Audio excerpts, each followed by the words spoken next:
bisa jauh-jauh dari bahasa Arab.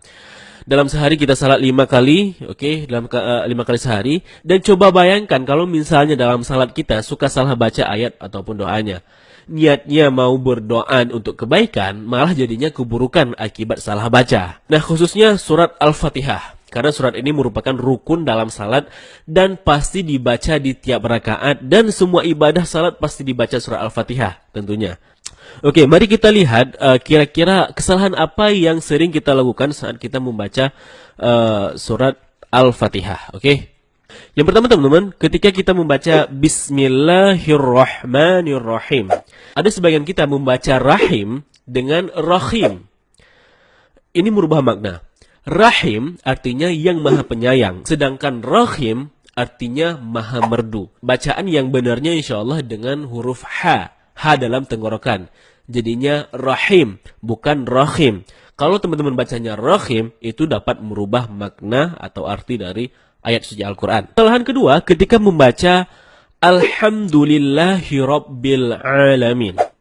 Nah, ada yang membaca Alhamdu tidak menggunakan H dalam kerongkongan. Kalau kita membaca Alhamdulillah dengan H dalam kerongkongan, ya artinya segala puji bagi Allah. Nah, sebaliknya, kalau kita baca Alhamdu, H bukan tenggorokan, maka artinya segala kematian. Jauh berbeda. Begitu juga terkadang kita malas mengucapin huruf Ain. Jadinya ketika kita membaca Alhamdulillahi Rabbil Alamin, malah dibaca Alamin. Alamin menggunakan huruf Ain artinya semesta alam. Nah, kalau Alamin artinya sakit. Kalau kita baca dari awal Alhamdulillahi Rabbil Alamin, maka artinya sangat fatal. Segala kematian bagi Tuhan orang-orang yang sakit. Subhanallah, maknanya jauh 180 derajat. Tanpa sengaja kita malah memaki Allah. Nah, kesalahan ketiga teman-teman, ketika kita membaca Iyyaka na'budu wa iyyaka nasta'in.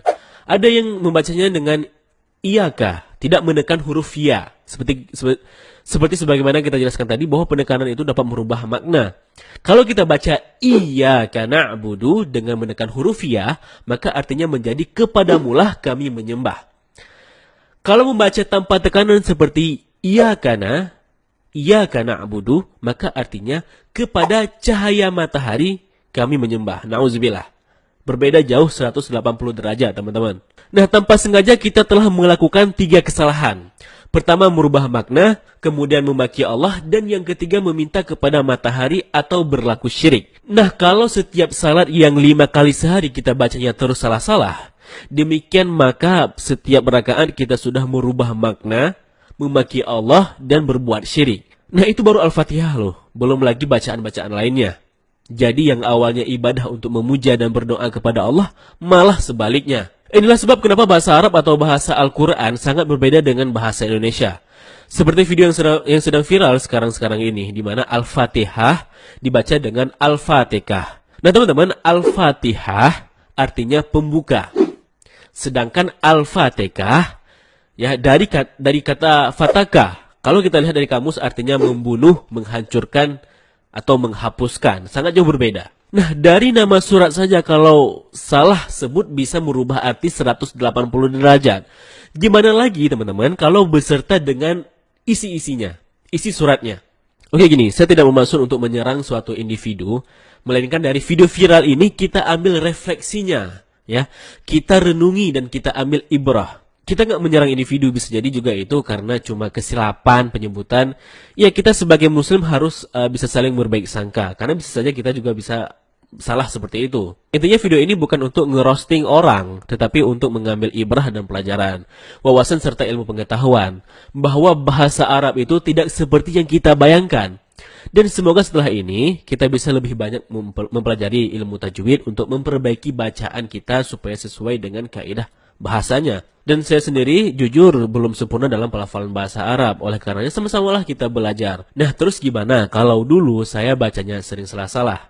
Kan saya tidak tahu apakah saya berdosa. Kan begitu pertanyaannya. Nah teman-teman, dalam Islam ada yang namanya rufi'al qalam. Ya, ini kondisi di mana kamu ditolerir apabila berbuat kesalahan. Ada 3 kondisi di mana kamu berbuat salah namun kamu dimaafkan. Yang pertama, kondisi di mana kamu lupa atau khilaf. Yang kedua, hilang ingatan atau gila. Yang ketiga, tidak tahu atau belum punya ilmunya. Jadi kalau misalnya kamu tidak tahu, ya mudah-mudahan dimaafkan dengan syarat kamu akan belajar dan memperbaiki bacaannya. Dan kalaupun misalnya kamu sudah belajar dan tetap sering lupa, maka juga walaupun begitu kamu tetap berusaha untuk memperbaiki, maka insya Allah akan dimaafkan karena Allah tahu kalau kamu memang ada niat untuk memperbaiki diri. Dan Allah juga tahu kalau kamu lupa ataupun belum tahu. Allah melihat prosesnya loh. Nah mungkin ini saja untuk vlog kali ini. Semoga bermanfaat. Bagaimana pendapat kalian? Tulis di kolom komentar. Nonton pula video lainnya dari Bennyans ID.